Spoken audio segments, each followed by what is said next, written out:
Bonsoir tout le monde, merci d'être venus si nombreux. Je vais commencer par remercier le CRIUP de nous accueillir ce soir, parce que c'est pas évident de trouver une salle comme ça sur Montréal. Et pour commencer la soirée, je vais appeler toute la team de la Bloonery Academy, c'est-à-dire les moniteurs, Liberté, Franck, venez là, que je vous présente. Voilà, vous pouvez les appeler.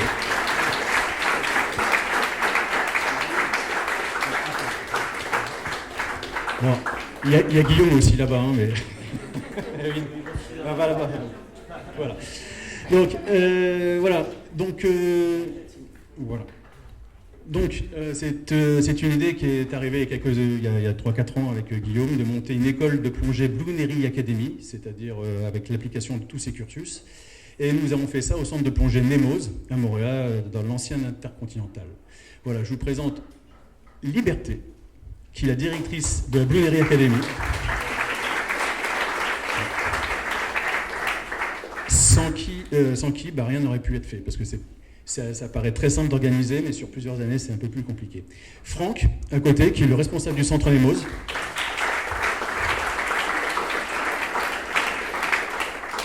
Qui est également moniteur d'apnée. Capucine, qui est monitrice d'apnée à Villefranche.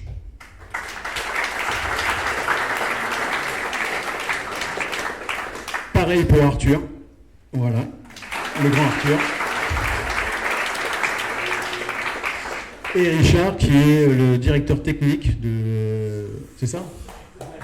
Voilà, directeur technique de la Bloonery Academy.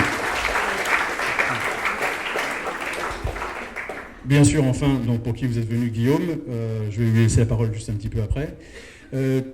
Excepté Franck, du coup, toute la team, elle a pu venir, donc je vais placer mes sponsors, elle a pu venir donc, avec un partenariat avec RTIT Nuit. Et pour cette semaine de l'apnée a été divisée en 2 parties. La première, nous sommes partis vendredi dernier à Tetiaroa dans des conditions météorologiques exceptionnelles. Nous sommes partis là-bas pour effectuer des images, pour faire la promotion de la Polynésie, mais avec une vision différente, celle de l'apnée, à travers des arches, des rochers, etc. Donc certainement que vous verrez bientôt ces images pour la promotion de la Polynésie. Donc ça, c'est grâce à Tahiti Tourisme et Tahiti Sail and Dive, qui est une société de location de catamarans. Voilà.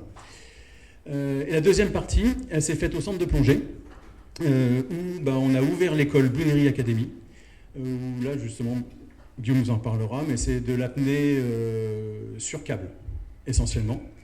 Et donc, pour ça, nous avions besoin d'un équipementier Crécy. Je les ai tous faits. Je les ai tous faits. Ils sont tous sur les t-shirts. Voilà. Voilà. Ben, je vous remercie beaucoup d'être venus ce soir et je passe la parole à Guillaume. Et merci à la team d'être venue.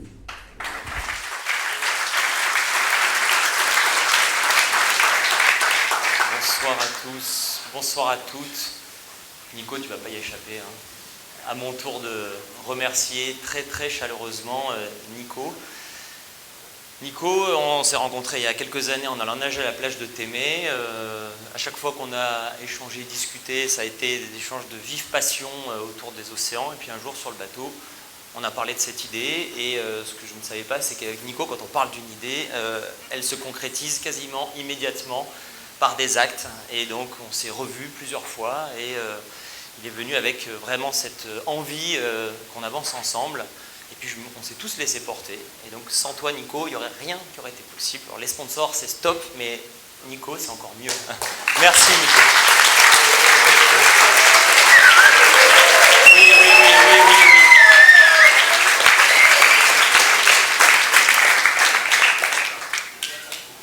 À mon tour aussi de vous remercier tous, chacun d'entre vous, toute l'équipe de l'académie, des amis aussi, parce que seul, je ne pourrais rien faire. Donc merci Liberté, parce que sans Liberté, c'est elle la vraie boss. C'est elle qui est derrière et c'est elle qui gère, c'est elle qui fait le travail de l'ombre. Et s'il n'y a pas Liberté, il n'y a pas de Bloonery Academy. Donc Liberté, merci.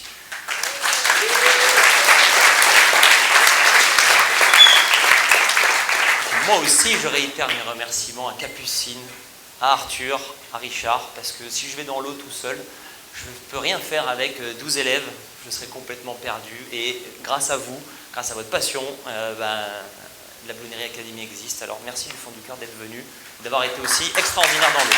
Voilà.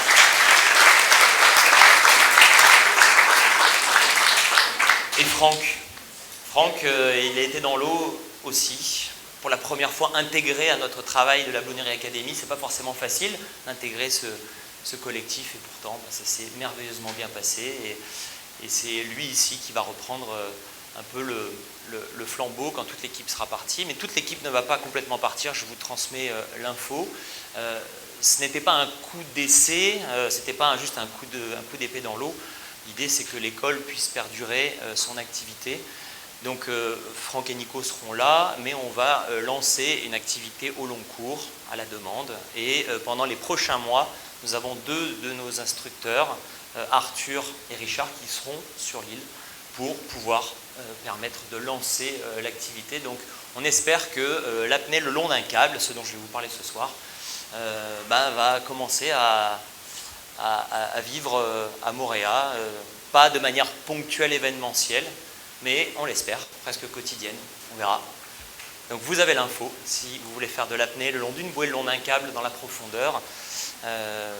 Vous pouvez venir voir à la fin Nico, Franck, ou toute l'équipe de la Blonnerie Academy. On peut attaquer le vif du sujet ce soir. Ah si, je vais quand même faire un petit remerciement. On a eu 12 stagiaires débutants qui sont venus lundi, 12 stagiaires, autres 12 stagiaires débutants qui sont venus mardi, des stagiaires intermédiaires, 12 encore qui sont venus hier et aujourd'hui. Et je voulais vous remercier parce que vous avez été des élèves fantastiques. Ça a été pour nous 4 jours merveilleux d'enseigner avec vous.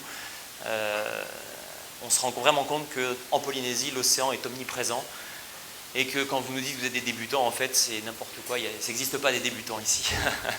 Vous avez tous été extrêmement à l'aise et c'était un bonheur de vous voir progresser. Voilà, donc merci à vous. Ils sont tous, vous les reconnaissez avec les t-shirts Nemo's. D'ailleurs, il nous en reste quelques-uns à la fin. Nico, tu les... Non ? Ouais, beaucoup. Voilà, si ça vous intéresse, vous pourrez aller voir Nico à la fin.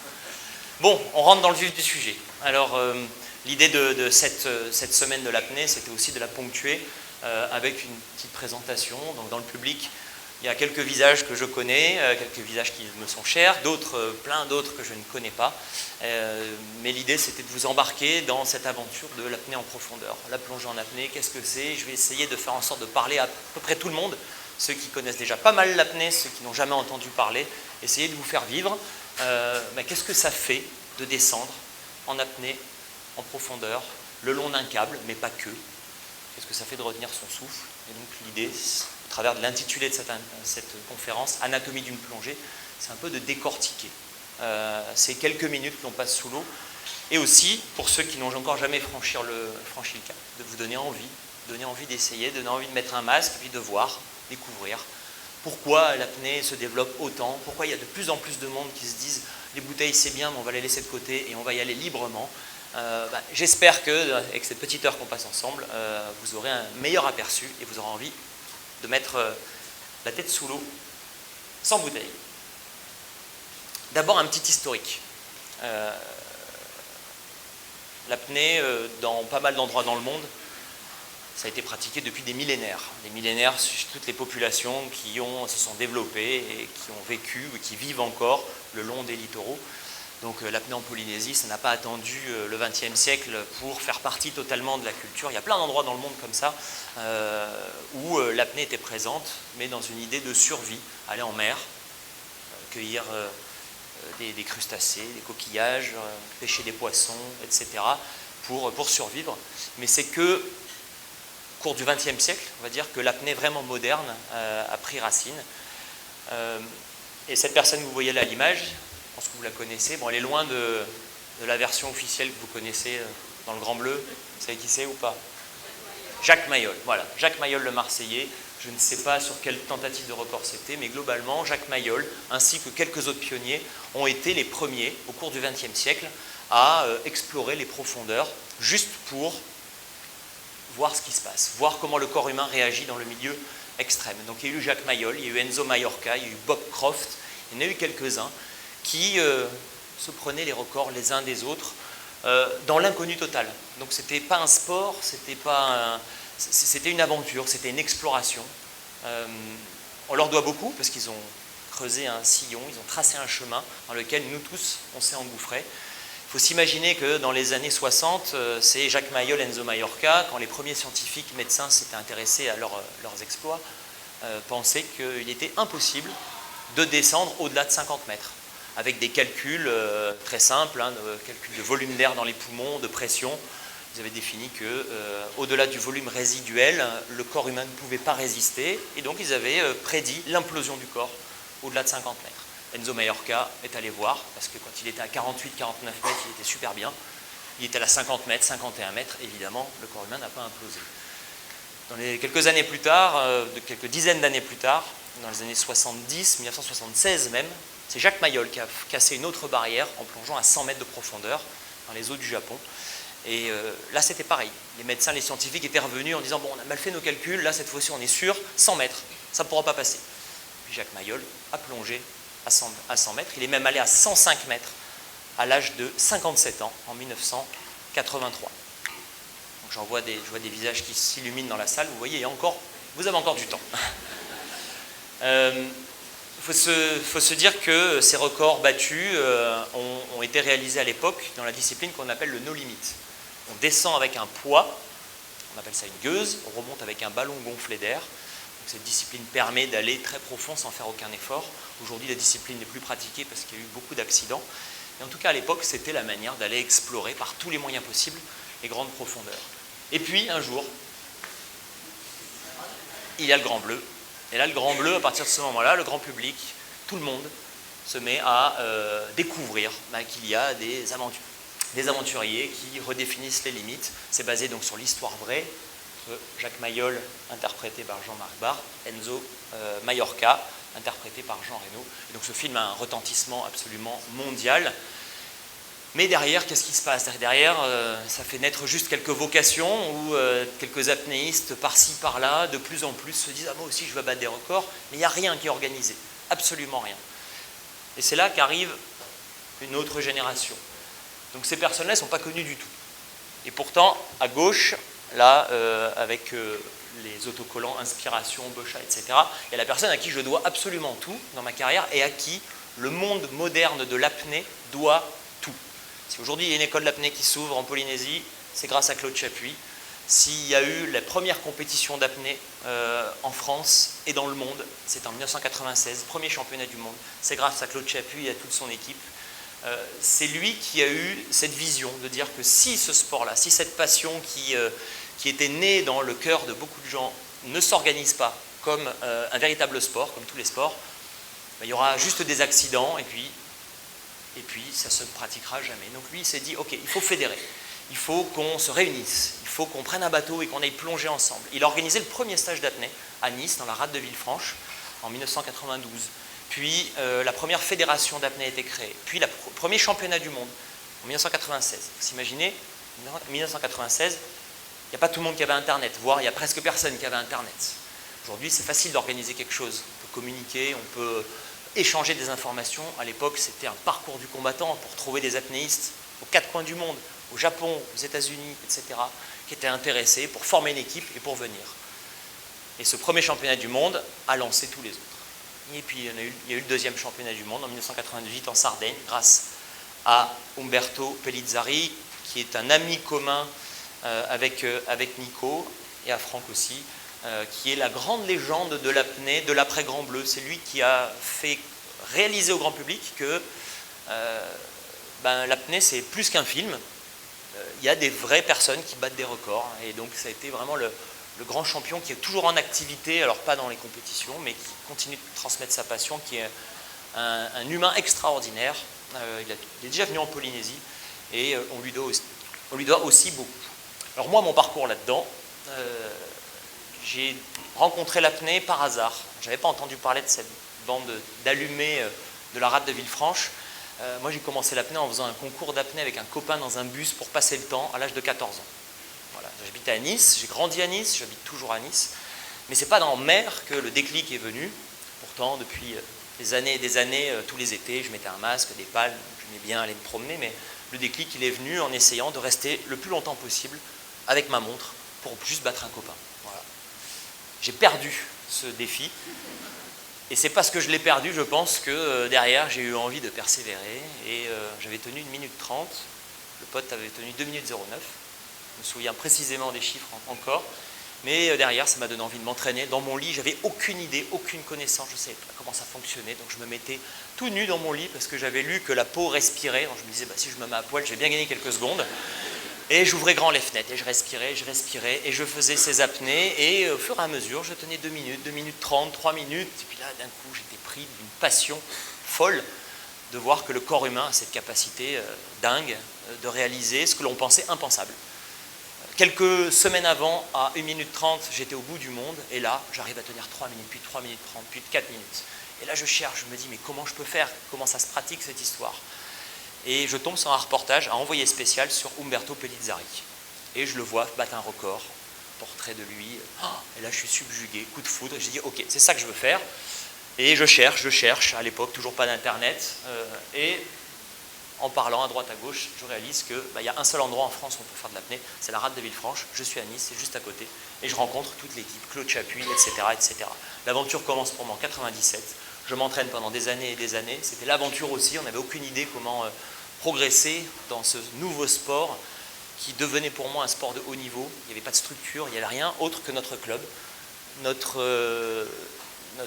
curiosité, et puis ensemble, en équipe, on a avancé, on a progressé. Et j'ai battu mon premier record du monde, j'avais tout juste 20 ans, c'était le 31 août 2002, à moins 87 mètres de profondeur. Ce record, je l'ai battu en poids constant. Poids constant, c'est descendre et remonter en palmant. On a pas mal fait de poids constant dans le stage, dans les 4 journées de stage. C'est un peu la discipline que tout le monde se met à pratiquer un jour. Quand on va dans l'eau, on achète une paire de palmes, on met un masque et puis on descend. Donc c'est une discipline qui existe depuis toujours dans l'apnée mondiale de loisirs et de compétition. Et donc c'est cette discipline que j'ai choisie parce que j'aimais bien cette idée de conquérir les profondeurs de mes propres moyens, sans aide extérieure. Et j'ai battu plusieurs records du monde. C'était une période où de plus en plus de compétiteurs arrivaient. Et ça a été une période pendant 10-15 ans où les records ont explosé. Mon record du monde premier, c'était 87 mètres. Mon record personnel le plus profond, c'est 126 mètres. Vous imaginez une progression d'un record de 50%. C'est énorme, c'était vraiment les débuts du sport. Aujourd'hui, la courbe, elle s'infléchit évidemment parce qu'on commence à s'approcher d'éventuelles limites. On n'a aucune idée d'où sont les limites, mais en tout cas, les progressions sont de plus en plus lentes. Donc au total, j'ai battu les 4 records du monde. J'ai eu 2 titres de champion du monde parce qu'il y a des championnats aussi. Donc dans cette période entre 2002 et 2015. Quelques images pour vous montrer, pour ceux qui ne connaissent absolument rien à l'apnée. Le poids constant, ça se déroule en mer, en océan ou en mer. On plonge le long d'un câble. Le câble, on n'a pas le droit de céder dans la discipline du poids constant. Il ne sert à guider la verticale. C'est un câble qui est mesuré. Vous voyez les petites marques noires, ça nous donne des indications sur la mesure. On plonge avec une monopalme parce qu'on a essayé de faire comme les mammifères marins. On s'est dit quels sont les meilleurs apnéistes au monde. Ce sont les baleines, les cachalots, etc. On a essayé de les copier, de les imiter. La profondeur est annoncée avant la plongée. C'est-à-dire qu'on décide à l'avance que l'on veut réaliser une plongée à 110 mètres par exemple. Le câble est réglé exactement à 110 mètres et on descend. On ne cherche pas pendant la plongée à savoir où on est. On est paramétré, programmé pour aller là où on a annoncé et remonter. Ce que vous voyez là, ce n'est pas en temps réel. Une plongée à 126 mètres, ça dure environ 3 minutes 30. C'est 1 minute 50, 2 minutes pour descendre et 1 minute 30 pour remonter.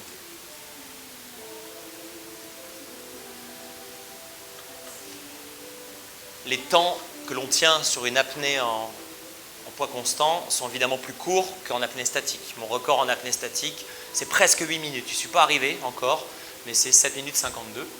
Évidemment, quand on fait de l'apnée statique, on ne fait aucun effort, on ne dépense pas d'énergie, on est à la surface et le but, c'est juste de rester le plus longtemps possible.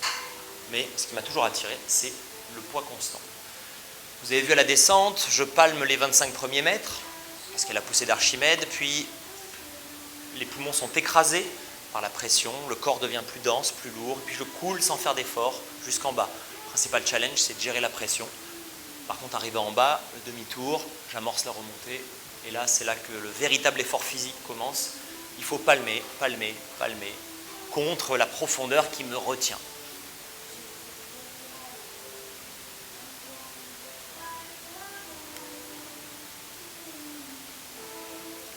Alors quand on arrive en surface, on est bien content.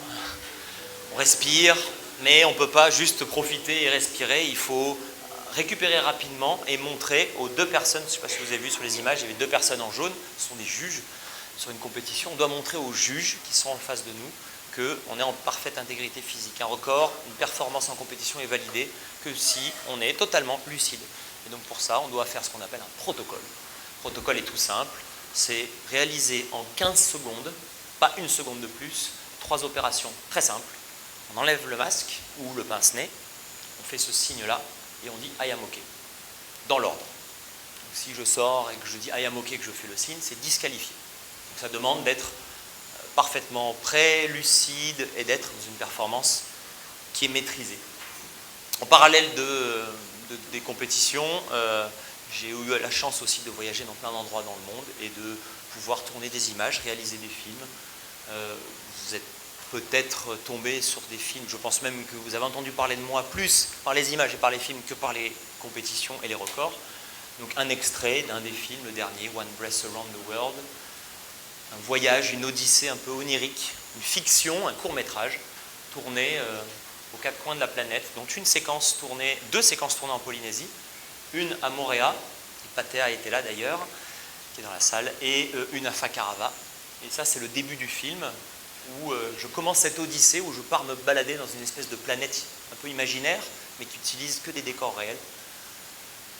Et donc là, c'est un... Alors oui, je réponds à la question tout de suite pour ceux qui se demandent, qu'est-ce que c'est que ce machin noir que tu as vous ne l'avez pas encore vu? Parce que c'est un commentaire sur 2 de YouTube, c'est sur l'espèce de truc que j'ai sur ma combinaison qui ressemble à un string. Donc ça a donné naissance à beaucoup d'hypothèses. Ah, il doit mettre ses plombs dedans pour rester au fond, etc. Non, c'est juste une partie de la combinaison. Vous voyez, on le voit bien là. Donc c'est bon, vous l'avez vu, on l'oublie maintenant. Donc là, on est au Japon, au large d'une petite île qui s'appelle Yonaguni.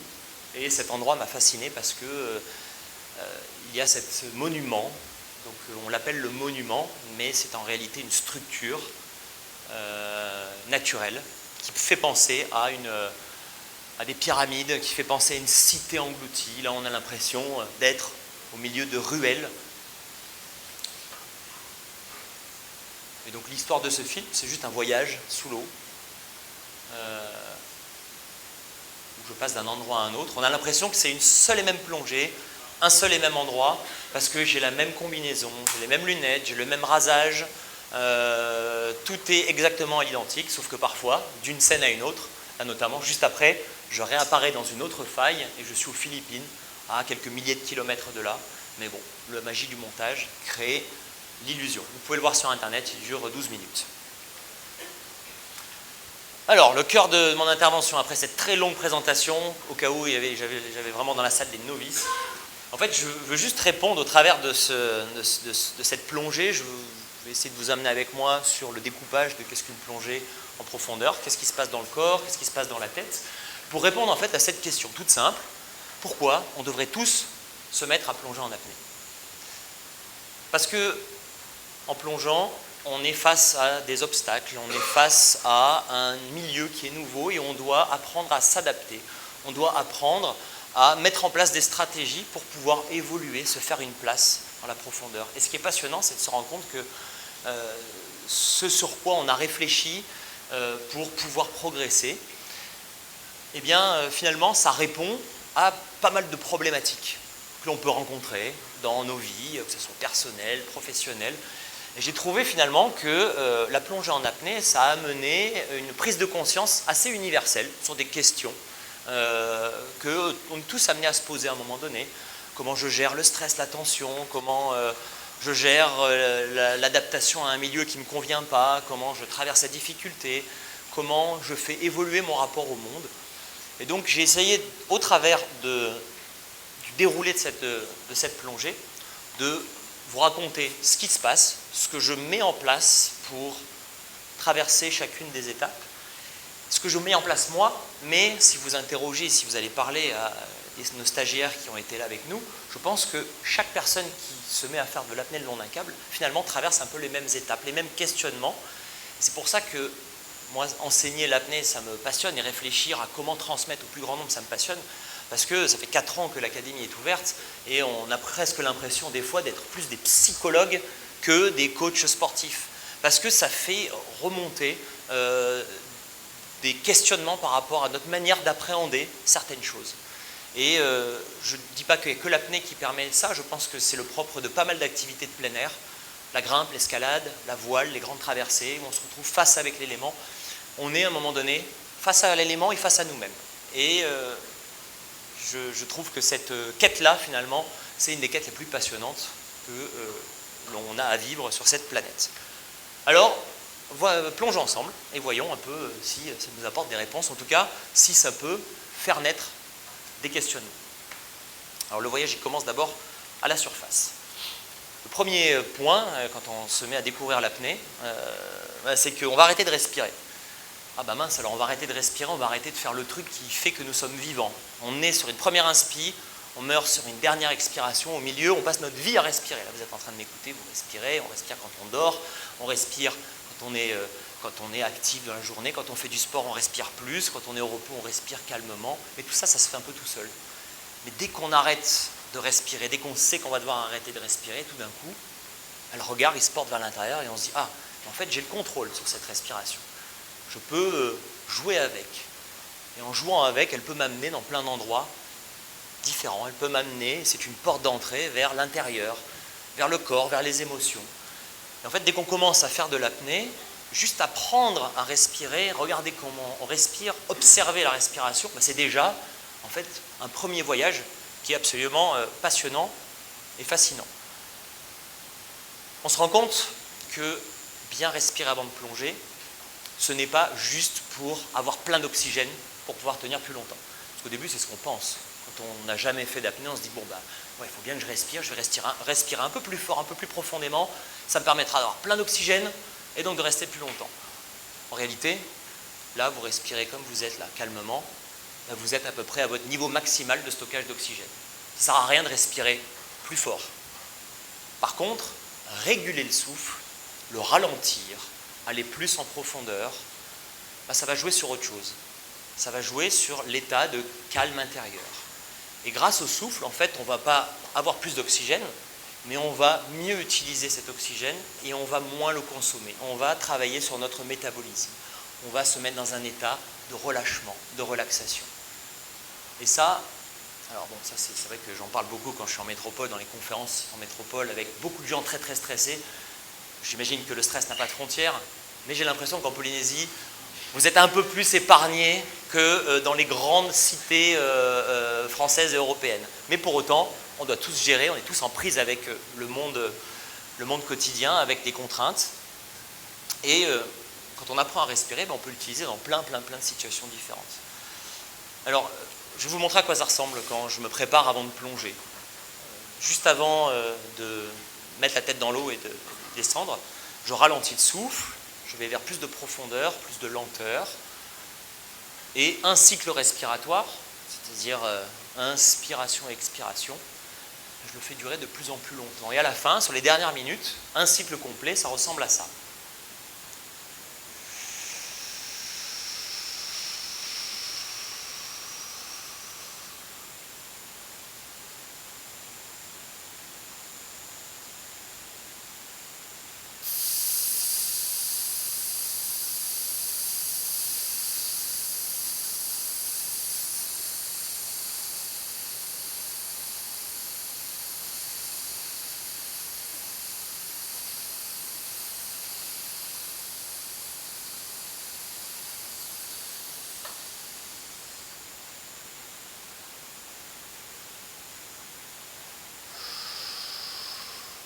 Et je repars sur un autre cycle. Donc on est bien loin de l'image du japonais dans le grand bleu, vous vous rappelez, quand il tombe dans les pommes. On est sur un souffle qui est très calme, qui est très lent. Alors ce son-là, tous nos stagiaires n'ont pas entendu, ils en ont, je pense, plein les oreilles parce qu'on n'a pas arrêté de leur rabâcher pendant tout le stage. Mais c'est une réalité, c'est comme ça que l'on se prépare avant de plonger. On ralentit le souffle et on essaie de se mettre dans cette espèce de calme. Alors si ça vous dit, j'essaie de vous guider et pendant 2-3 minutes, on respire ensemble pour essayer de trouver cet état de calme. Alors, vous n'avez pas l'air super stressé, comme je le disais, mais on va voir. Essayez-le un soir si vous avez du mal à vous endormir. Essayez-le. Il y a bien des fois où il y a des trucs stressants à gérer quand même. Et ben, je peux vous garantir, moi par exemple, avant de rentrer sur scène, j'étais un peu tendu. Parce que prendre la parole devant plein de gens que je connais, ben, c'est vachement plus stressant que de prendre la parole devant des inconnus. Et donc du coup, ben, je m'isolais un peu et puis je respirais comme ça calmement, en silence, pour... Ok ? Donc, le seul truc qu'on va changer par rapport à ce que je vous ai montré, parce qu'on est dans l'extérieur, on est à l'extérieur, on est dans la vie de tous les jours, on essaie de favoriser pour l'inspiration l'utilisation des narines. Okay, nous, quand on l'enseigne à l'académie, on utilise la bouche. Pourquoi ? Parce qu'on a un masque. Donc, quand on a un masque, on ne peut pas respirer par le nez. Donc on essaie d'imiter et de créer des narines artificielles avec la bouche en la mettant dans cette forme-là de paille, comme si on aspirait dans une paille. Mais bon, l'idée là, c'est que vous puissiez vous dire, tiens, je vais essayer de respirer dans mon coin. Donc on utilise les narines pour inspirer. Pour expirer, par contre, aucun problème pour utiliser la bouche. Alors d'abord, juste regardez, observez votre respiration dans un premier temps. Ça commence par là. Avant de vouloir agir dessus, vous pouvez fermer les yeux. Juste regardez comment vous respirez. Observez. Alors c'est dur hein, juste d'observer. Je sais, je suis certain que vous avez déjà pris le contrôle sur votre souffle. Même sans le vouloir, vous avez ralenti le souffle. Bon, allez, on va dire qu'on met un petit peu d'intention. Vous avez le droit d'aller un peu plus en profondeur. L'idée, c'est progressivement prendre le contrôle, effectivement. Observez quelles sont les zones des poumons qui se remplissent. Où est-ce que l'air va aller se loger ? Sentez que le volume des poumons, il est assez grand, il est assez vaste. Souvent, quand on respire de manière courte, rapide, parce qu'on est un peu tendu, un peu stressé, on respire trop avec la partie haute des poumons. Laissez l'air rentrer par le bas. Laissez le diaphragme descendre. Laissez votre ventre se gonfler à l'inspiration. Puis, si vous voulez aller vers plus de profondeur, autorisez-vous à ouvrir la cage thoracique pleinement, profondément. Et ainsi, vous allez pouvoir faire une longue, lente, profonde inspiration. L'inspiration, du coup, elle est active. On engage des muscles. L'expiration, elle est passive. Alors, essayez de jouer le jeu de cette expiration avec l'air qui sort naturellement de vos poumons. Vous essayez de ne pas contrôler. Toujours en gardant les yeux fermés, pour bien prendre conscience de l'expiration passive. On va d'abord faire une inspire ensemble. Le ventre se gonfle, la cage thoracique s'ouvre. Et à la fin de l'expiration, on ouvre juste grand la bouche et on fait un soupir.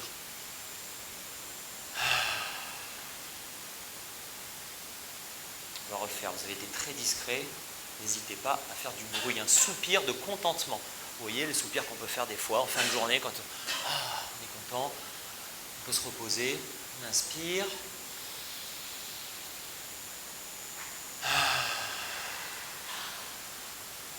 Alors, j'ai entendu des soupirs un peu actifs. Des soupirs qui ressemblent à... C'est pas un soupir de contentement, ça. C'est un soupir d'agacement, d'énervement. Quand on fait ça, c'est qu'on contracte ses muscles. Qu'on n'est pas dans une expiration passive, mais dans une expiration active. On ne veut pas d'expiration active. C'est comme un ballon que l'on perce. La logique de la respiration qu'on adopte avant de plonger, c'est celle-là. Sauf que vous avez vu, l'expiration, nous ce qu'on veut, c'est qu'elle dure longtemps. Donc au lieu d'avoir la bouche grande ouverte, on va fermer la bouche et on va juste laisser un mince filet d'air passer entre les dents et la langue. On refait. C'est passif, on veut que ça sorte, mais on bloque tout.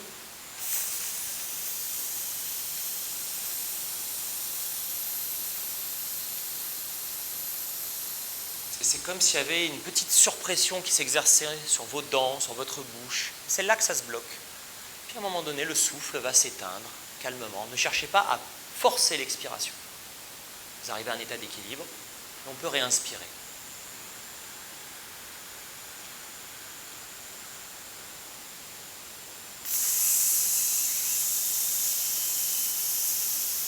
Pour vérifier que l'expiration est vraiment passive et qu'on ne retient rien avec les poumons, on peut ouvrir la bouche d'un coup et qu'est-ce qui se passe? L'air va sortir tout seul. Si vous ouvrez la bouche et que l'air ne sort pas, ça veut dire que vous êtes en tension ici et que vous êtes dans un mauvais contrôle. Ça, c'est un truc que vous pouvez faire. Vous ouvrez la bouche, vous inspirez, vous expirez, et à mi-chemin, et observez cette espèce d'onde de détente là qui vous envoie. Même moi, ça me le fait, je passe ma journée à le faire. Et là, sur scène, rien que là, ça se calme. On va rajouter une dernière temporalité. C'est qu'à la fin de l'inspiration, on va faire une petite rétention.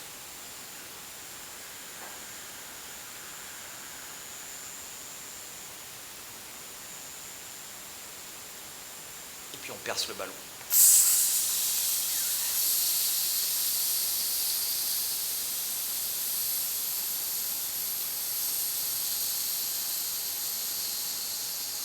On le laisse se vider, c'est l'élasticité des poumons qui fonctionne tout seul, puis à un moment donné, hop, on arrive à l'équilibre.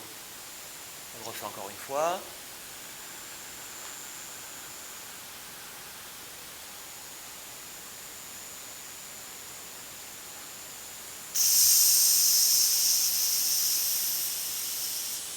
Et cette fois-ci, à la fin de l'expiration, juste observez votre réel besoin.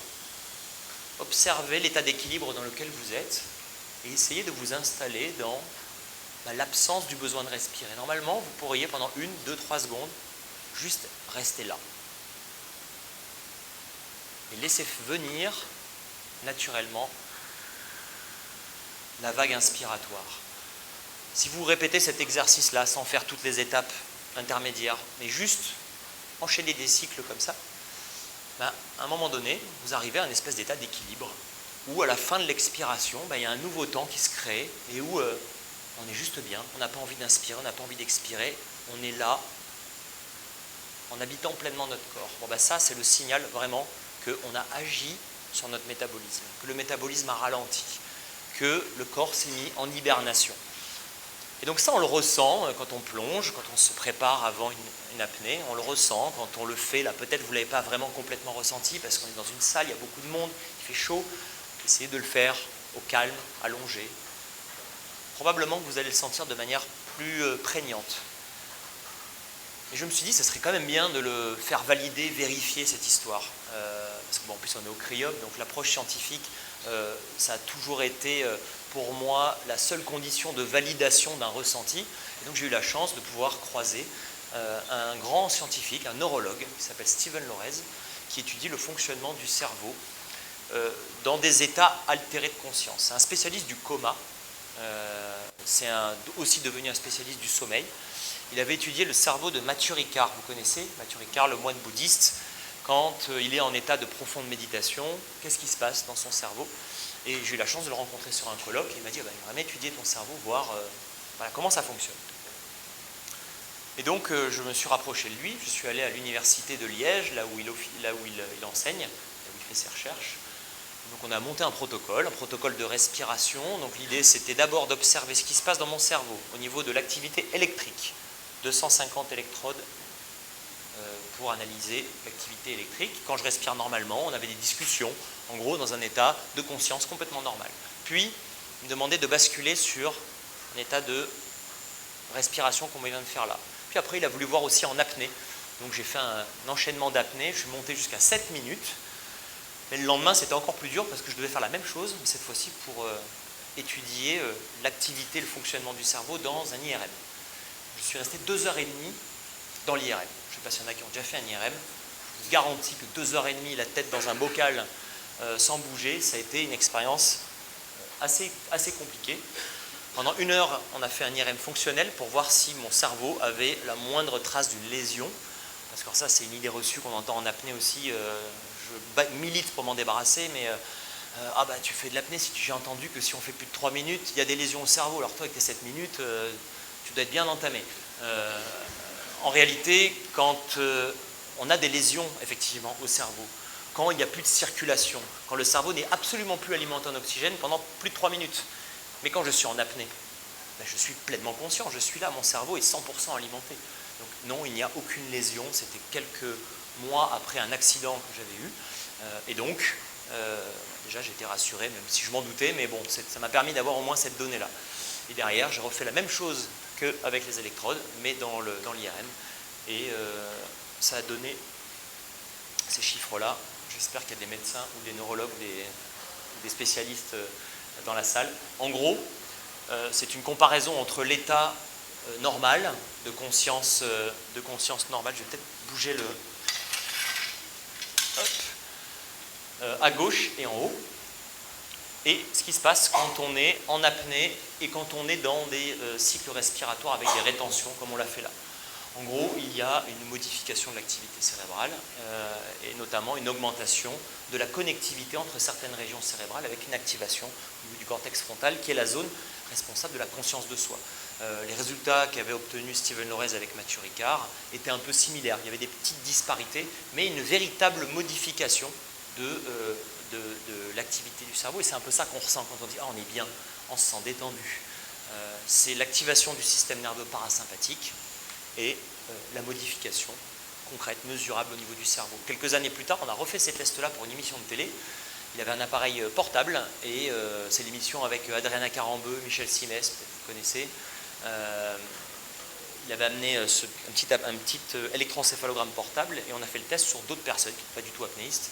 Et instantanément, d'une discussion, comme on peut avoir avec une situation d'attention, à respiration, comme on vient de faire là, avec des rétentions, modification quasiment instantanée, mesurable, en quelques secondes.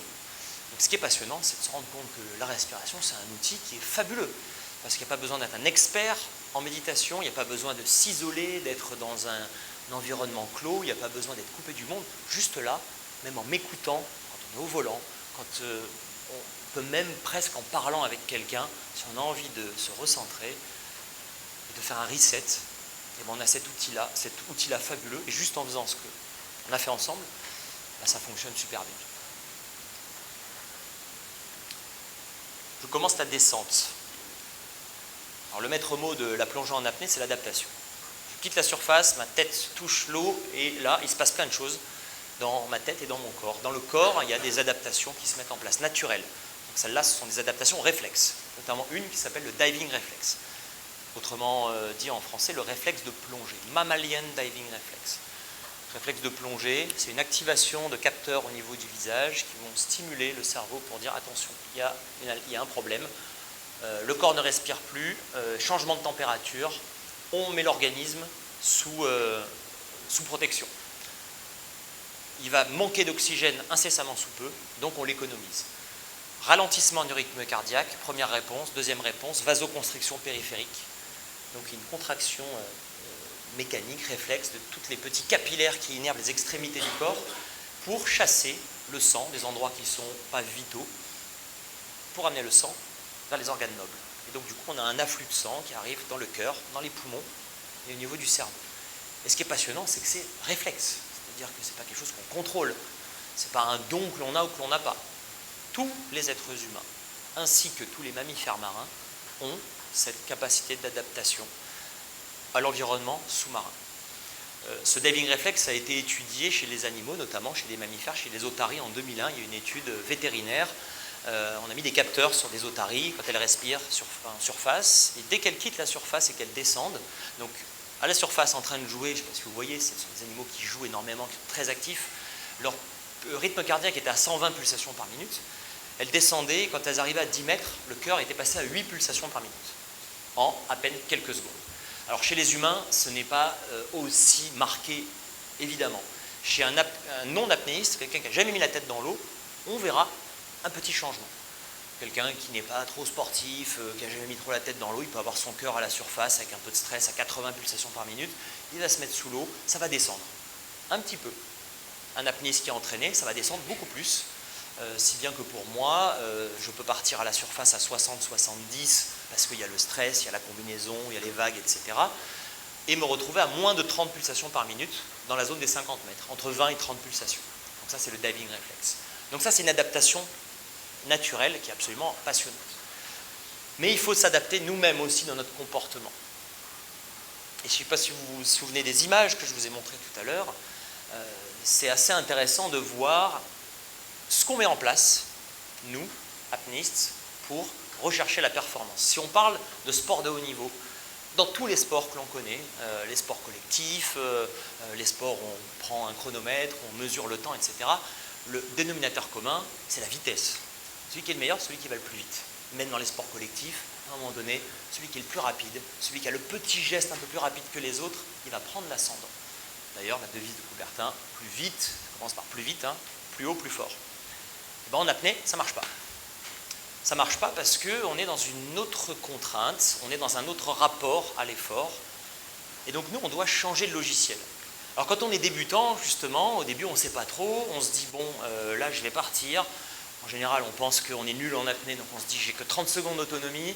Si je veux arriver à 5 ou 10 mètres, eh bien, il va falloir que je mette les gaz. Et donc, on a souvent des stagiaires qui descendent ultra stressés, qui mettent plein de vitesse, qui vont en bas, qui remontent. En gros, la panique totale. Puis d'ailleurs, on leur dit non, ralentissez. Vous voyez bien que ça ne marche pas. Vous arrivez, vous êtes essoufflé. Et là, on se met à ralentir. On ralentit, on va faire la même chose, mais en étant vachement mieux. On peut même aller plus loin. Et donc, du coup, on se retrouve dans une discipline où la vitesse, l'accélération, être celui qui va le plus vite, c'est pas là que ça va se faire, c'est pas là que ça va se jouer, c'est pas là qu'on va progresser. Quel bonheur d'avoir un sport ou une activité où on essaye de tendre vers une forme de lenteur, où on doit apprendre à ralentir, on doit apprendre à faire le beau geste comme il faut et à prendre son temps.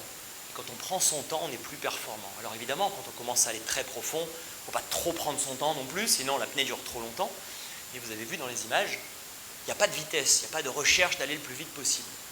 Tout simplement pourquoi ? Parce qu'à un moment donné, dans l'eau, si on veut aller un peu plus vite, l'effort que qui va être demandé pour gagner quelques secondes, en fait, va nous coûter beaucoup trop cher en énergie. Donc, vaut mieux perdre quelques secondes, mais gagner en relâchement et gagner en autonomie. Donc, cette idée de la lenteur, elle est assez intéressante, et en plus, on se rend compte que, en fait, la lenteur, elle est partout dans notre sport. On a respiré tout à l'heure, vous avez vu qu'on ne respire pas en enchaînant des inspi, des expi, on ralentit. Donc en fait, juste avant de plonger, on ralentit. On est dans l'eau, on ralentit. Le dernier mot avec lequel j'ai laissé les stagiaires tout à l'heure, qui sont des stagiaires intermédiaires, donc qui ont déjà un certain niveau, un niveau correct, et qui ont envie de progresser, c'est de dire qu'on ne peut pas progresser si on veut progresser trop vite. C'est la lenteur aussi dans le long terme. Que les résultats, ils viennent que si on prend le temps. On prend le temps, on laisse le temps au corps de s'adapter, au mental de s'adapter. Et puis si je réfléchis, la lenteur, elle est aussi dans l'état dans lequel je me mets avant de plonger, le matin. Souvent, on me demande et on s'imagine qu'un apnéiste, il fait de la méditation, il se met dans sa bulle, limite il est en lévitation avant de faire une apnée, parce que dans le Grand Bleu, on se rappelle qu'on parle de yoga, on parle de méditation, c'est vrai que ça a une image un peu parfois très ésotérique, un peu perchée. En réalité, moi, quand je me prépare avant de faire une apnée, parce que je plonge à 11h du matin pour battre un record, la préparation, je la commence dès le matin, 7-8 heures, le moment où on se réveille. En fait, ma prépa mentale, à moi, c'est juste d'être lent, de tout faire dans la lenteur.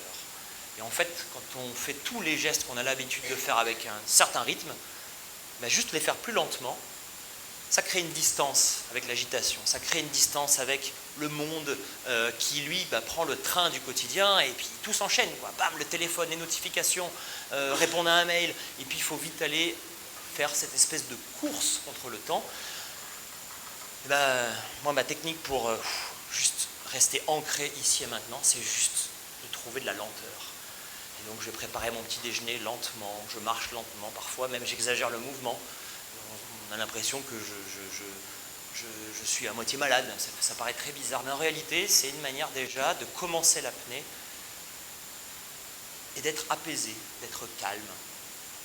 Et en fait, ça, maintenant, c'est quelque chose que j'utilise dans la vie quotidienne aussi. Alors, je ne passe pas ma vie à être super lent et puis à marcher comme ça. évidemment qu'il y a plein de fois, on est soumis à des urgences, on va vite, on doit répondre à l'urgence et à la réalité.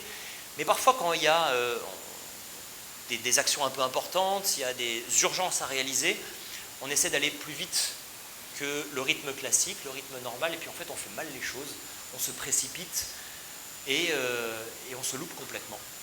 Il faut apprendre à mettre pause, ralentir, respirer. Il vaut mieux parfois opérer avec précision et lenteur, mais efficacité, en étant pleinement là. Et en réalité, ça c'est l'apnée qui me l'a appris. C'est grâce à l'apnée que parfois, s'il y a des situations un peu critiques, au lieu de me précipiter, je fais pause et j'agis avec une certaine lenteur. Pour au final, que le résultat arrive mieux et avec efficacité et plus vite. Mais le geste, il se fait dans la lenteur. Apprendre à ralentir dans tous les interstices. Apprendre à ralentir là où ce n'est pas nécessaire. Ça, c'est une adaptation qui est assez passionnante à utiliser dans le quotidien. Un autre truc qui est très intéressant en apnée qu'on découvre très vite, c'est cette idée du dépouillement ou de la rusticité. Dépouillement, c'est quoi? C'est faire plus avec moins. En apnée, on plonge, on a un masque, on a une paire de palmes, puis c'est tout. Il n'y a aucune aide extérieure pour pouvoir être plus performant. Alors oui, on peut dire qu'avec un meilleur matériel, etc., on peut être mieux, mais en réalité, le secret du progrès, c'est l'adaptation et c'est soi-même. C'est apprendre à éliminer le superflu.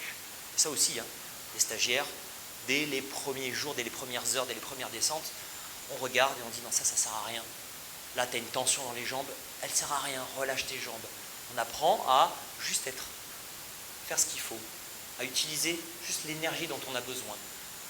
Alors ça aussi, ça fait écho à des problématiques qu'on commence à rencontrer au niveau de l'espèce humaine. On a cru que pendant longtemps, l'énergie, c'était un truc illimité, on y va. Allez, nos limites au niveau de l'utilisation de toutes les ressources, abondance, et là on se rend compte, non, on ne peut pas fonctionner dans cette logique-là. Donc c'est assez intéressant de questionner notre rapport à nos besoins.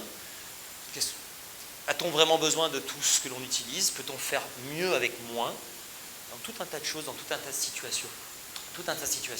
Et ça, c'est absolument passionnant. C'est ce que j'appelle le dépouillement. Et la rusticité, c'est se mettre dans des conditions volontaires pour essayer de se priver de ce que l'on considère comme étant indispensable. Ça, c'est grâce à Claude Chapuis que je l'ai appris quand j'avais 16-17 ans, qui me voyait un peu m'embourgeoiser parce que je commençais à plonger profond et je me disais, oh là là, il me faut la dernière monopalme, là il faut que je fasse attention, est-ce que je mets 1 kg, 2 kg, 1 kg 50, 1 kg 350? Et là tout de suite il m'arrêtait, il me dit, bon maintenant t'arrêtes tes conneries, t'enlèves tous les plombs, et pendant 2 mois tu vas plonger sans plomb, en hiver, en métropole, combinaison de 7 mm. Pour ceux qui savent, ceux qui plongent, c'est très compliqué. L'idée c'était quoi? C'était de dire, débrouille-toi avec ce que tu as. Ça a été un des meilleurs enseignements de ma vie et que j'essaie d'utiliser encore aujourd'hui dans ma carrière qui se continue, même si je ne cherche pas à battre des records. Un exemple, j'essaie chaque année de tester des nouvelles choses. Là, cette année, j'ai participé à une compétition où je me suis dit, j'ai toujours utilisé des super palmes carbone, les monopalmes dernier cri, les longues palmes, etc. Je vais essayer d'aller le plus profond possible avec mes petites palmes de nage. C'est les palmes préférées de Nico depuis. C'est des petites palmes bleues. Ces palmes-là sont en silicone, elles sont toutes simples. Et c'est les palmes avec lesquelles je nage. On nage avec Audrey toute l'année. Je me suis dit, pourquoi je n'essaierais pas d'aller très profond avec? Je me suis entraîné pendant tout l'hiver en métropole, l'eau à 13-14 degrés, grosse combinaison. J'ai réussi à plonger à 40 mètres, puis à 50 mètres, etc. Et je me suis pointé à la compétition. Et j'ai fait la plus belle annonce de la compétition. J'ai gagné la compétition en plongeant à 91 mètres avec ces petites palmes.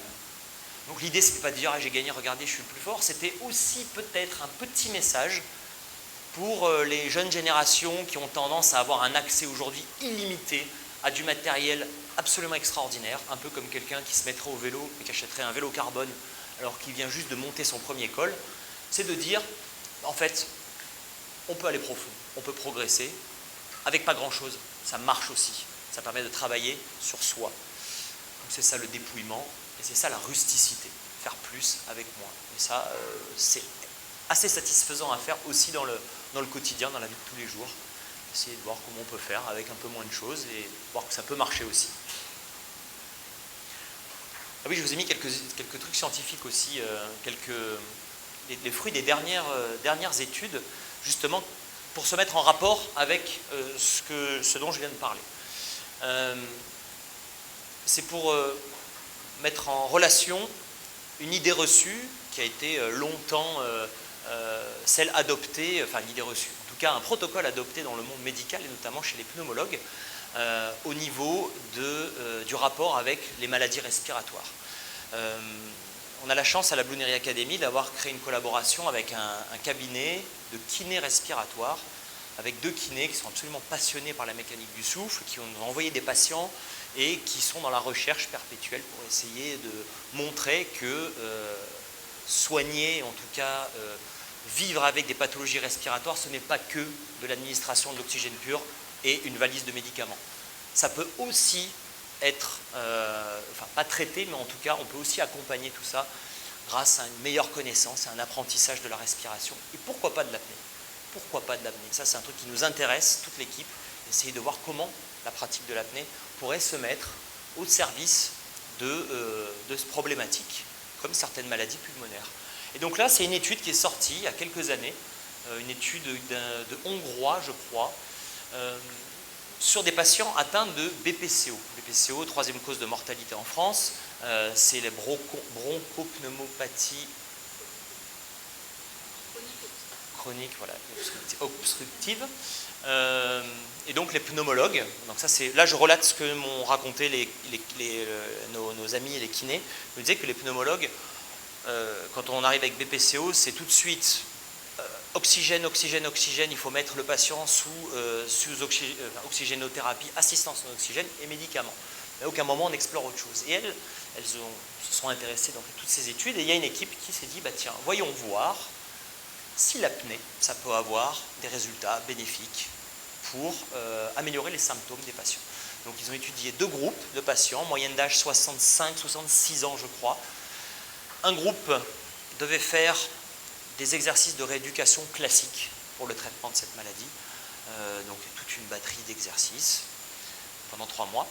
Le deuxième groupe devait faire la même chose, mais en plus, devait faire 30 minutes d'apnée par jour.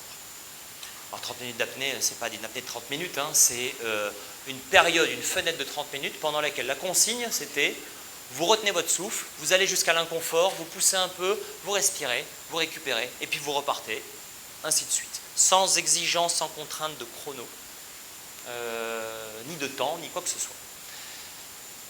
Et à la fin, au bout de 3 mois, on regarde les résultats. Sur tous les tests qui ont été effectués après coup, donc il y a toute une série de tests pour mesurer le volume pulmonaire, la capacité vitale fonctionnelle, des tests d'endurance, y compris des tests où on se dit ben, pourquoi on va tester ça, ça n'a rien à voir, des tests de force, de préhension. On leur faisait serrer un truc très fort avec un capteur de pression. Sur tous les tests, le groupe qui a fait de l'apnée avait des meilleurs résultats, bien meilleurs résultats. C'est assez dingue, assez passionnant de se rendre compte que la pratique de l'apnée, arrêter de respirer, se priver de cette fonction essentielle, apprendre au corps à fonctionner avec moins, ça peut avoir des résultats intéressants. Alors une étude ne fait pas une validation totale et officielle, il faut aller creuser et continuer, mais le monde scientifique s'intéresse de plus en plus à l'intérêt de l'apnée, y compris dans le monde médical. Quand je descends, je vais de plus en plus profond, et là j'arrive à une zone où la pression commence à vraiment devenir problématique. La pression, on commence à la ressentir dès 20 mètres, dès 20-25 mètres. Quand on débute, ça commence à être problématique, ça dépend, entre 15 mètres, 20 mètres, 25 mètres. Après, on apprend à composer avec, on apprend à redéfinir ses limites, mais à un moment donné, ça devient quand même un véritable problème. Il faut savoir quoi faire avec cette pression. Alors, si on réfléchit à comportement que l'on aurait de manière intuitive si on fonctionnait avec les outils terrestres que l'on a l'habitude d'utiliser quand on est dans une situation d'adversité, quand on est face à une résistance. En général, le réflexe, c'est d'aller contre, de lutter, d'aller en opposition. Si je passe dans les rangs et puis que je vous pousse, hop, vous n'allez pas vous laisser faire, vous allez contracter les muscles pour tenir. C'est vrai, quand on descend et qu'on ressent la pression pour la première fois, c'est un peu ce qui se passe. On se dit, oh là là, c'est bizarre, c'est pas normal, on veut se protéger, on contracte les muscles en se disant, on va être plus fort que la pression. Non, jamais plus fort que la pression. La pression va continuer de nous écraser. Et si on résiste, on risque de se faire mal, on risque de se blesser. Et on apprend à lâcher, on apprend à accepter. C'est ce que j'appelle la souplesse mentale, souplesse de l'esprit. C'est-à-dire qu'il y a une contrainte extérieure, il y a un environnement qui devient hostile, et j'ai plusieurs solutions. Soit je décide de me mettre en opposition et de résister, ça ne marche pas, en apnée, je dis ok, je me laisse faire. J'accepte que l'océan, cette quantité énorme d'eau qui est au-dessus de moi et qui m'écrase, sera toujours plus fort, et donc je me laisse écraser. Ça, c'est l'acceptation mentale, mais ça ne peut pas fonctionner s'il n'y a pas aussi la souplesse au niveau du corps. Et en fait, cette souplesse au niveau du corps et de l'esprit, ce sont deux mécanismes étroitement imbriqués. Donc on fait énormément d'exercices d'étirement, de stretching. Ça a été une grande place dans les journées de nos stages. Donner des exercices pour apprendre à être plus souple, plus mobile, mieux gérer la pression dans l'eau. Mais en réalité, c'est une réflexion qui est assez intéressante.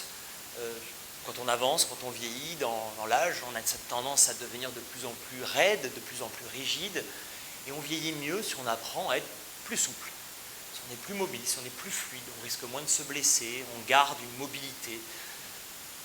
Et garder cette souplesse de l'esprit, c'est aussi une manière de bien avancer, de bien vieillir, d'être plus adaptable, de faire face avec beaucoup plus de facilité à toute la complexité de nos quotidiens et de notre vie.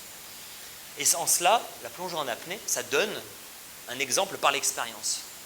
Parce qu'on a beau essayer en descendant de faire un peu à notre manière, comme on voudrait, de lutter, de résister, d'aller contre, ça ne marche pas. Donc tout à l'heure, je parlais de la devise de Coubertin, plus vite, plus haut, plus fort. L'idée d'être plus fort en apnée, ça ne marche pas. C'est plus lent, plus profond et plus souple. Donc ça aussi, c'est une réflexion très intéressante et que j'essaye d'appliquer, qui n'est pas facile à mettre en application. Et je ne suis pas en train de dire que face à l'adversité, la difficulté, on doit juste faire ok, allez on laisse passer et puis on verra bien comment ça se passe. Pas du tout.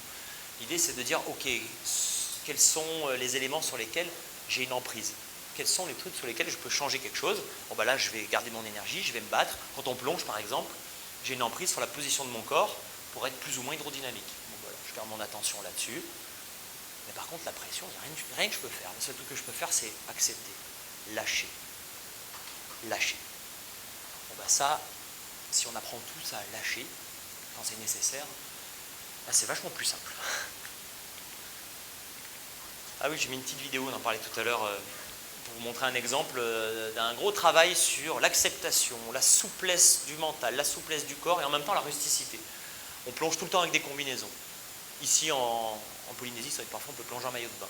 Mais en Méditerranée, l'eau elle a beau être chaude en été entre 0 et 30 mètres, en bas elle est glacée. Et donc ce qui nous apparaît comme étant un outil indispensable, c'est la combinaison. Bah, depuis la nuit des temps, enfin la nuit des temps, non pas depuis la nuit des temps, mais depuis qu'on fait de l'apnée de compétition, tout le monde plonge avec des combinaisons, moi y compris. Et une année, je me suis dit, tiens, je vais vraiment essayer de me challenger, de voir si je peux être totalement indépendant de cet outil qui me semble indispensable. Je me suis entraîné et j'ai plongé sur une compétition donc à Nice en maillot de bain. À la surface, elle était à 22 degrés, on était en juin, en bas, elle était à 13 degrés. 13 degrés, c'est froid quand il faut apprendre à se détendre, quand il faut se relâcher, et surtout quand la barrière, elle est brutale. C'est 22 degrés, et d'un coup, paf, on passe à 14 degrés. Il faut s'imaginer sous une douche bien chaude. Ça ne vous parle pas, les douches bien chaudes, les douches bien froides ici. Parce que en fait, oui, une douche bien chaude, c'est pas un truc agréable.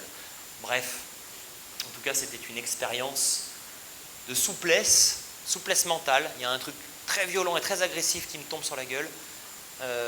Souplesse du corps, évidemment, et d'acceptation et de lâcher prise.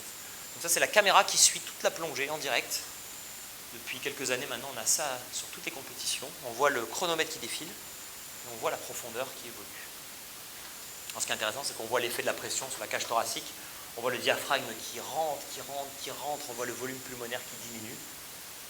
Donc là, quand on arrive à 100 mètres, moi j'ai 10 litres à peu près d'air de capacité totale, bah là il reste moins d'1 litre dans l'ensemble des deux poumons. C'est vraiment un volume minuscule. Hein, ce qui fait on a souvent dit que c'était la taille de 2 oranges, mais bon, ça ne parle pas vraiment. En tout cas, c'est grâce à cette respiration en surface, c'est grâce à l'idée de l'adaptation, l'acceptation, la souplesse, que j'arrive en bas et que je n'ai aucune envie de respirer et que je me sens extrêmement bien au fond. Et au fond aussi, c'est une expérience qui est assez passionnante parce qu'on regarde autour de soi et puis on voit c'est que du bleu partout autour. C'est bleu, c'est noir, il n'y a aucune limite. Il y a un autre endroit sur Terre où j'ai ressenti un peu cette espèce de sentiment d'être perdu au milieu de rien. C'était avec Alex et Marianne quand on a traversé le Pacifique et qu'on se retrouve à des milliers de kilomètres des premières côtes et qu'on a beau regarder autour pendant des jours et des jours, on ne voit que l'océan à perte de vue. Sauf qu'on voit quand même un truc, l'océan, et de l'autre côté le ciel. Il y a quand même un repère, et puis Diatomée, le bateau. Là, quand on est tout au fond, c'est vrai qu'il n'y a que du bleu ou que du noir. On regarde plus bas, il n'y a pas de limite, on regarde au-dessus, il n'y a pas de limite, gauche, droite, aucune limite. Donc on se sent extrêmement petit, on se sent extrêmement vulnérable, et c'est un sentiment qui est passionnant parce que ça nous met une grande claque d'humilité. On n'est pas en bas, on n'est pas là à se dire un recordman du monde, champion du monde. Non, on est juste une goutte d'eau, vulnérable, on peut se faire squeezer à tout moment. Et donc c'est une expérience de communion avec l'eau et l'élément qui est assez forte.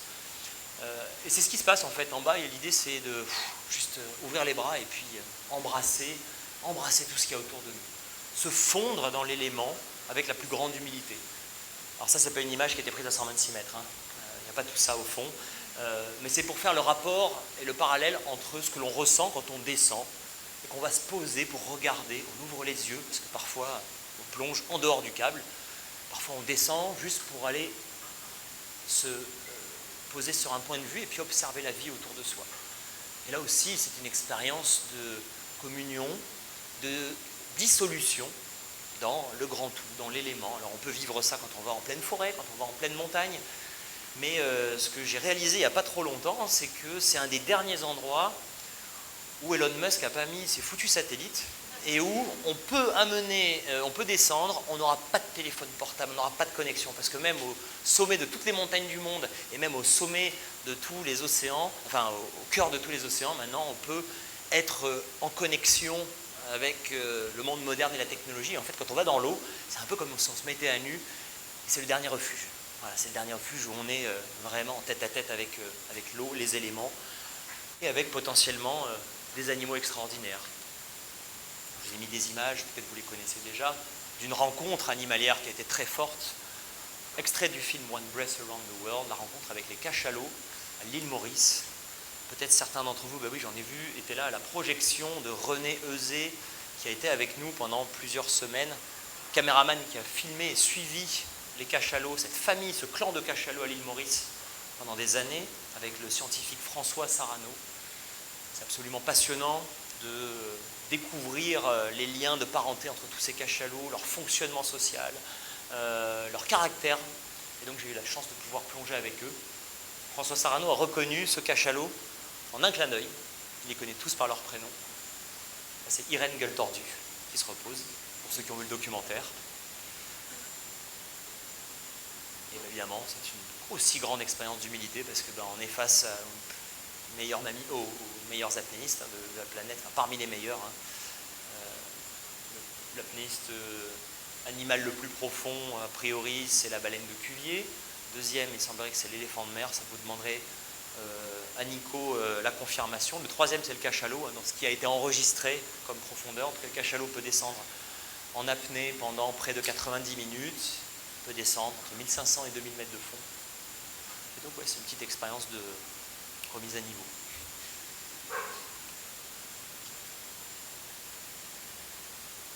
Je vous ai mis d'autres images parce que ça a été un moment pour moi un peu clé, cette plongée au Galapagos, où j'ai commencé un peu à changer le rapport que j'ai avec l'environnement, la nature. Nous tous, êtres humains, on s'est construit en tout cas, surtout dans le monde occidental, avec cette dichotomie nature-culture. Nous, on est la culture, la nature, c'est à une certaine distance, ou en tout cas, si on va dans la nature, elle a une fonction récréative, contemplative. Elle peut avoir, on a l'ascendant globalement sur la nature, on s'est construit là-dessus. Et là, j'ai plongé au Galapagos avec un banc de requins-marteaux. Et j'ai vécu une expérience assez passionnante. Alors voilà, je ne vais pas vous dire que j'ai communiqué avec les requins-marteaux, c'est pas ça du tout. Mais je suis descendu, ils étaient partout. Et puis j'ai voulu juste nager avec eux parce que le banc avançait. Et il s'est passé un truc où tout d'un coup je me suis dit, mais en fait, ouais, moi aussi je fais partie du truc, je suis un vivant au milieu du vivant. Ils avançaient, ils n'ont pas fait trop attention à moi, et je pense que ça a été un moment où il y a eu un peu une évolution sur ce regard, la place que l'on a, la place qu'on devrait avoir dans cette planète que l'on habite, à être un vivant parmi les vivants, pas le vivant au-dessus, pas de hiérarchie, un vivant parmi les autres. Alors j'ai eu la chance de plonger, je vous ai mis quelques photos, avec plein d'animaux extraordinaires. Là c'est le léopard de mer, rencontre qui m'a terrifié avant de l'effectuer, avec Alex notamment, qui était Alex Voyer, navigateur, photographe, explorateur, dessinateur maintenant. Alex était membre de l'expédition, et je me souviens d'ailleurs, tu m'as donné un des meilleurs conseils avant la mise à l'eau, parce que j'avais peur, parce que quand on a vu les photos et les vidéos de National Geographic, les images de Paul Nicklen, des léopards de mer qui vont se nourrir des bébés manchots, on n'est pas fiers du tout, parce qu'ils ont des grandes dents et qu'ils sont de grands prédateurs. Et puis je ne savais pas trop, je demandais des conseils, et Alex m'a dit, écoute, à un moment donné, il faut retourner un peu à une espèce d'entité animale que l'on est, fais confiance à ton instinct, tu vas dans l'eau et tu vas voir, tu vas sentir. C'est vrai que c'est un des meilleurs conseils qu'on m'ait donné, parce qu'à un moment donné, il faut faire confiance au comportement de l'autre, et ne pas s'imaginer empereur, plus fort qu'eux, ou en tout cas en terrain conquis, et aller observer, être à l'écoute, et puis suivre le rythme. Et puis là, finalement, le léopard de mer, très intimidant, mais très doux, ça a été une des rencontres animalières les plus douces que j'ai jamais eues. Dans une eau à moins 1 degré, ça c'était moins doux. Le froid était le côté pénible. Pendant la première demi-heure, j'étais content d'avoir mon appareil photo pour prendre des belles photos, notamment celle-là. Oh, on veut lui faire des petites papouilles. Mais c'est un animal impressionnant. Regardez son anatomie, on a l'impression qu'il n'a pas de cou, on dirait un dinosaure. Et puis en réalité, au bout d'une demi-heure, j'ai laissé l'appareil photo de côté et puis j'ai nagé avec cette... je ne sais pas si c'est une femelle, je ne sais pas. On a émis l'hypothèse que c'était une femelle. En tout cas, un moment absolument extraordinaire. Ça vous connaissez. Là, on est ici. Juste pour dire qu'à un moment donné, aller s'immerger et aller se connecter et aller se plonger dans un rapport avec l'environnement qui est autour de soi, il faut pas, c'est pas juste chercher les plus gros animaux ou aller voir les écosystèmes les plus incroyables, c'est juste aller là avec ce qu'il y a devant chez nous. Là, à Témé, quand je passe du temps à Témé, je vais au lagon et je vais nager au milieu de ces récifs coralliens absolument extraordinaires. Quand je suis chez moi en Méditerranée, Alex était omniprésent, c'est une photo d'Alex encore ça. Je peux me nourrir avec passion de bains dans la Posidonie. Ça, c'est un organisme vivant qui est extraordinaire, c'est une plante, c'est organisé en herbiers, ce sont des herbiers, là c'est au large de Port-Cros, qui est une réserve marine. Et c'est un écosystème absolument extraordinaire. Les herbiers de Posidonie sont capables de capter 3 fois plus de CO2 que n'importe quelle forêt terrestre. C'est un habitat pour beaucoup de juvéniles. Et je pense qu'à un moment donné, savoir se plonger, se connecter avec n'importe quel environnement naturel brut, c'est absolument extraordinaire. Encore une photo que j'aime beaucoup d'Alex, vous voyez, quand j'avais les cheveux un peu plus longs. Pourquoi on devrait tous faire de l'apnée? Parce que c'est un moyen fantastique pour renouer un contact très simple avec un élément naturel extrêmement simple, extrêmement accessible, et dans lequel on est obligé de s'immerger en se coupant d'absolument tout ce qui constitue notre vie quotidienne normale. Donc c'est encore un argument de plus. Je commence la remontée. Je vais essayer d'accélérer la conférence parce que je suis très bavard. Alors la remontée, c'est pas une phase facile, je vous l'expliquais tout à l'heure. J'ai vécu ma plus belle vie pendant ma chute libre où je me laisse écraser, où je n'ai pas envie de respirer, où j'arrive en bas. Et puis là, il faut remonter. Pour remonter, je suis attiré par le fond, il fait sombre, il y a encore tout le chemin inverse. Et là, toute la préparation physique que j'ai fait pendant des mois et des mois va me servir à ce moment-là. Parce que si j'arrête de palmer, je recoule. Donc il faut palmer, rester concentré. Mais c'est le moment où le corps se réveille. Il y a tout un tas de trucs qui se réveillent. Parmi les phénomènes, il y a la narcose. narcose, c'est l'ivresse des profondeurs. Je sais qu'il y a beaucoup de plongeurs en bouteille dans la salle. Donc les plongeurs en bouteille, vous avez probablement dû expérimenter la narcose.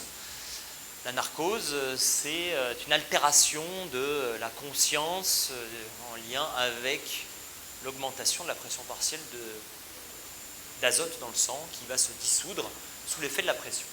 Normalement, quand on respire de l'air à la surface, l'azote rentre dans les poumons, sort dans les poumons, aucun problème. Avec la pression, il y a des petites bulles qui passent, ça vient perturber le fonctionnement du cerveau. En apnée, c'est ça, mais c'est autre chose aussi. C'est le CO2 qui, en très très grande quantité, que l'on n'élimine pas parce qu'on n'expire pas, et qui est un gaz narcotique qui vient perturber aussi. Il y a l'oxygène, qui est un gaz, toxique à une certaine pression, et donc on a un petit début d'hyperoxie. Ça fait un cocktail détonnant. Et ça, c'est les extraits d'un film, Narcose, où il y a à l'image des visions, des hallucinations que j'ai pu avoir pendant certaines de mes narcoses. Parfois, c'est très agréable, parfois, c'est très angoissant. Ma première narcose, c'était pendant que je préparais mon deuxième record à l'île de la Réunion, et j'ai commencé à avoir, pendant que je remontais, des sons un peu flippants, et je fermais les yeux et je voyais ça. Donc, il a fallu raconter à un dessinateur qui l'a mis en image. Et ça, quand ça arrive à la remontée, il faut garder son calme, d'autant plus qu'en même temps, il y a l'envie de respirer qui arrive. Donc l'envie de respirer, ça arrive à peu près à 70 mètres de la surface. C'est encore loin de 70 mètres à remonter. Et à peu près au même moment, je commence à avoir mal aux jambes. Les jambes qui brûlent à cause de l'acidose. Là, vous devez vous dire, il veut nous vendre l'apnée, il ne s'y prend pas vraiment bien. C'est vraiment pour de l'apnée profonde. On ne ressent pas ça. Vous me direz, ceux qui ont plongé avec nous pendant les 4 jours, je ne pense pas que vous ayez ressenti tous ces phénomènes-là, mais quand on fait forcément un sport poussé un peu à l'extrême, quand on tente des records, il y a une petite partie qui peut être un peu compliquée à gérer, comme dans tous les sports. Donc pendant la remontée, il faut gérer la narcose, qui est là quelque part, il faut gérer l'envie de respirer, qui se manifeste par des contractions de la cage thoracique, mais il ne faut pas respirer, évidemment. Il y a la sensation de mal de jambes, et là la tentation elle est très grande de dire, oh là, je lève la tête, où est-ce que je suis? Si je lève la tête à 70 mètres, je vois rien. Je vois toujours le même bleu. Alors là, le risque, c'est quoi? C'est de rentrer dans une forme de panique. Et si je panique, je vais consommer encore plus d'énergie. Si je consomme plus d'énergie, je n'arriverai pas à la surface. Donc là, un truc à faire, c'est on regarde la corde devant nous. C'est pour ça que cette image, je l'aime bien, parce qu'elle représente vraiment la direction du regard. C'est droit devant soi. Et c'est ici et maintenant. J'avance dans la difficulté, c'est pas facile, et il ne faut pas être dans la projection, il ne faut pas être dans l'attente, il ne faut pas se dire, oh là, quand est-ce que j'arrive? Parce que dès qu'on se projette trop, en général, l'attente est déçue. Donc, je fais un coup de palme, et puis j'attends, et puis je refais un coup de palme, et puis encore un autre, et puis un autre, et puis un autre. Et en réalité, ça avance, et parfois, paf, je me retrouve très proche de la surface, je rencontre les apnées de sécurité, je suis surpris, oh punaise, déjà. Parce que je n'ai pas attendu, il n'y a pas eu d'attente, il n'y avait pas eu la possibilité, d'abandonner, ni de s'enfuir. C'est ici et maintenant, je suis là et je peux être nulle part ailleurs, donc j'accepte. Et c'est comme ça. J'accepte et j'avance.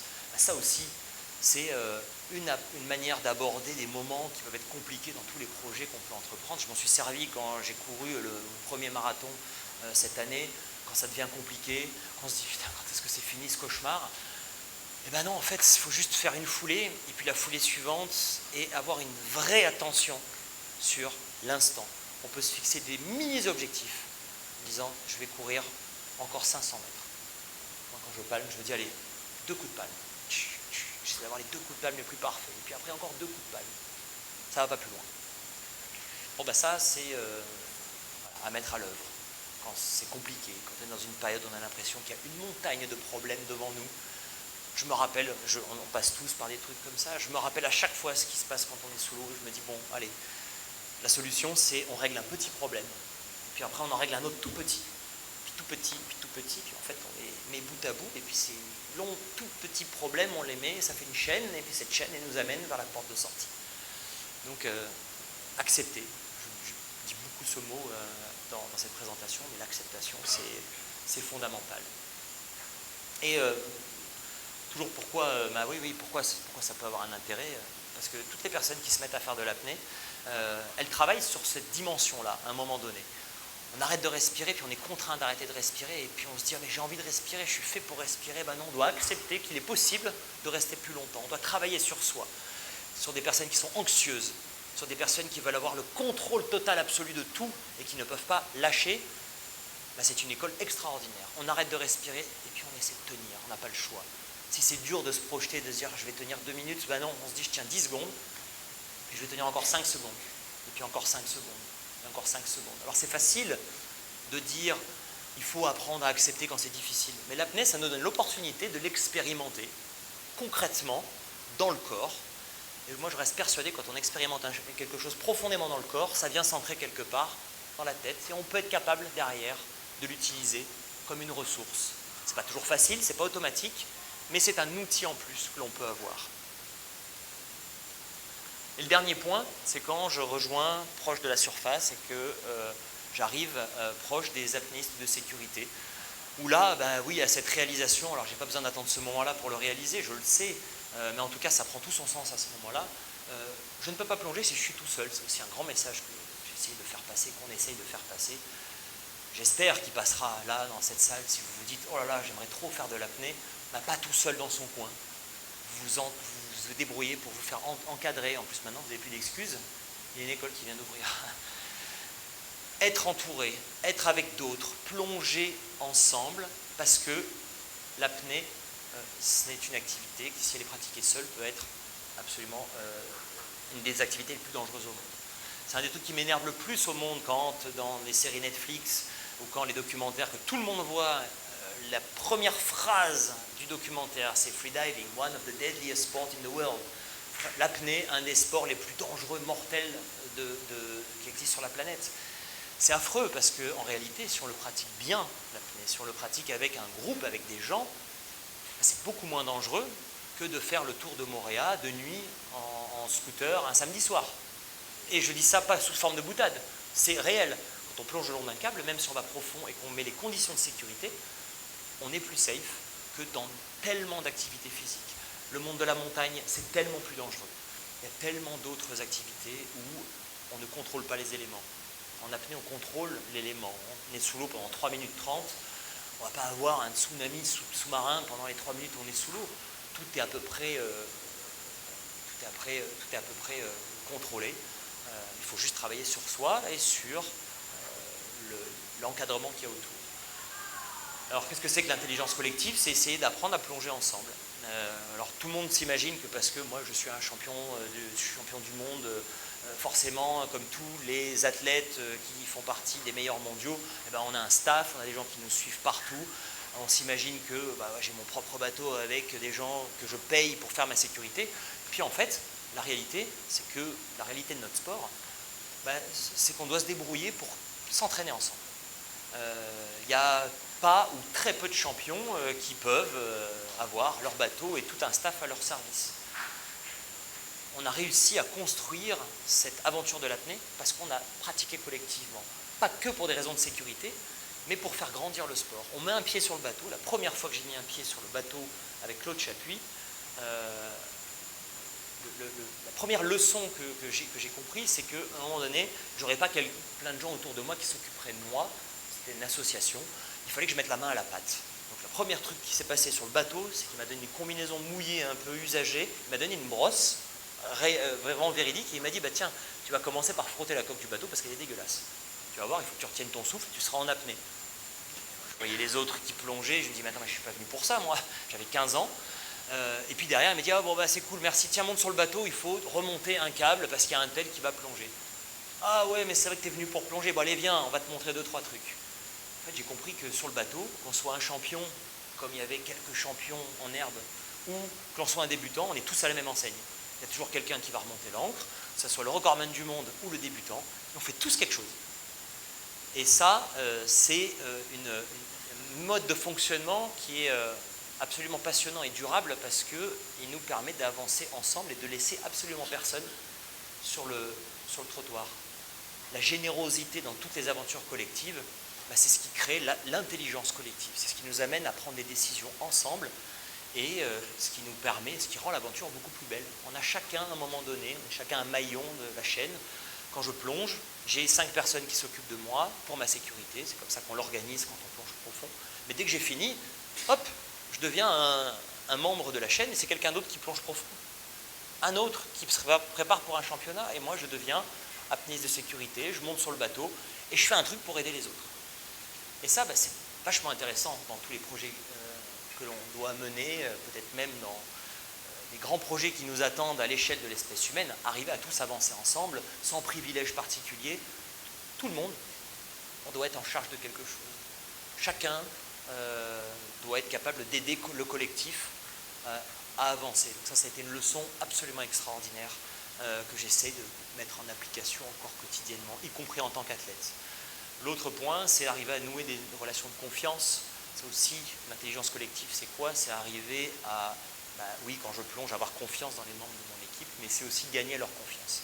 C'est aussi leur montrer que ils peuvent avoir confiance dans mon intégrité. Si je leur dis que je veux tenter une plongée à 110 mètres, ils sont là et je ne vais pas les mettre en danger en me mettant en danger. On a une transparence. S'ils ne sont pas d'accord avec moi, ils vont me le dire. Ils vont me dire, non là, désolé, 110 mètres la dernière fois, c'était un peu juste, tu plonges moins profond. Et j'accepte leur décision. L'intelligence collective, c'est savoir se plier à la majorité et savoir avancer ensemble et ne pas juste profiter de mon statut pour prendre toutes les décisions. Donc la confiance qui est pas unilatérale, justement multilatérale, et la générosité, c'est ce qui scelle cette idée de l'aventure collective. Et pour imager aussi ça, cette idée d'avancer ensemble, je vous mets quelques images, enfin une image. Alors ça, vous devez vous demander où c'est. Eh bien, c'est ici, c'est à Moorea. Quand on vient en Polynésie, on est à Témé et nos voisins assez proches, Anne est là, c'est Philippe Biarrez, le directeur de l'hôpital de Moorea. Et on était venu en 2021 quand la Polynésie était touchée par la grosse crise du Covid. C'est arrivé ici, le gros pic c'est arrivé en 2021, chez nous en France, en métropole c'était en 2020. Je me suis retrouvé là, il y avait des appels pour aider, on demandait à un maximum de personnes de se porter disponibles pour aider à quoi que ce soit. Et je me rappelle, j'avais parlé à Philippe en disant, écoute, s'il y a besoin de main-d'œuvre pour remplir des fiches, des dossiers, etc., parce qu'il y a besoin vraiment de monde pour tout, je lui ai dit, moi je suis là, je suis un peu disponible. Il m'avait dit, non, tu vas peut-être nous servir à mieux que remplir des fiches. Est-ce que ça ne te dirait pas de venir et puis de partager avec des patients des techniques de respiration? Alors, on ne va pas te filer des patients qui sont sous oxygénothérapie et qui sont en état critique, ceux-là, on va les gérer médicalement, mais il y a ceux qui sont sortis d'affaires, qui ont été traumatisés et qui sont en réhabilitation. Et donc, j'ai monté un peu un protocole inspiré de ce qu'on a mis en place à l'académie. Je l'ai proposé à l'équipe médicale, ils étaient là aussi avec moi pour superviser, ils ont dit ok, vas-y, tu peux y aller. Et puis j'ai pris en charge pendant quelques semaines, régulièrement, 1 ou 2 fois par semaine, à l'hôpital, des patients qui étaient sortis d'affaires, vous savez qu'ils étaient sauvés, mais qui avaient vécu ce choc de l'asphyxie, qui étaient encore sous assistance respiratoire. Et l'idée, c'était de leur apporter une éducation à la respiration. Parce que pour beaucoup, pas trop vraiment de connaissances sur comment on respire. Quand on ne se sent pas bien, on prend l'oxygène et puis ça soulage. Moi, j'ai essayé de leur donner quelques outils, un peu ce qu'on a fait tout à l'heure, des trucs même beaucoup plus simples. Et ça a été passionnant parce qu'il y a eu des résultats assez positifs. Des patients qui ont joué le jeu, qui ont répété les exercices dans leur coin et qui ont progressé et qui avaient moins peur de souffrir de l'asphyxie. Alors, je ne peux pas vous donner de résultats officiels scientifiques, seulement le retour de l'équipe médicale, le retour que j'ai eu des patients. Et c'est ça que j'appelle l'intelligence collective, c'est arriver à utiliser un peu toutes les forces en présence et s'ouvrir, avoir la curiosité de dire, tiens, est-ce qu'une activité comme l'apnée, ça peut apporter quelque chose dans un domaine qui est géré normalement que dans le médical. Donc ça a été une expérience passionnante, collective. Je termine par les images de ma tentative de record du monde, quand j'ai tenté de battre mon record personnel à 126 mètres, en annonçant 129 mètres. Je vous mets ça parce que là, la force des gens autour de soi, elle est importante. Ce n'était pas mon équipe, mais c'était l'équipe de sécurité qui a géré cette plongée. J'avais annoncé 129 mètres, je descends en bas, je récupère une petite plaquette, une plaquette noire que vous voyez là, n'importe laquelle évidemment, je ne dois pas chercher celle où il y a mon nom écrit dessus. Je remonte, je me dis bon, la moitié du chemin est fait, je ne me rends pas vraiment compte de quoi que ce soit, je me dis ça va être dur, mais j'avance. Là c'est la caméra qui est sur les 20 derniers mètres, puis en fait il n'y a rien qui va. Je palme de travers, je crache de l'air, j'avance quasiment plus, je lève la tête, je commence à avoir des convulsions, syncope. Donc voilà, si je suis seul, fini. Donc voilà l'intérêt, au cas où vous n'étiez pas convaincu, de plonger avec un encadrement.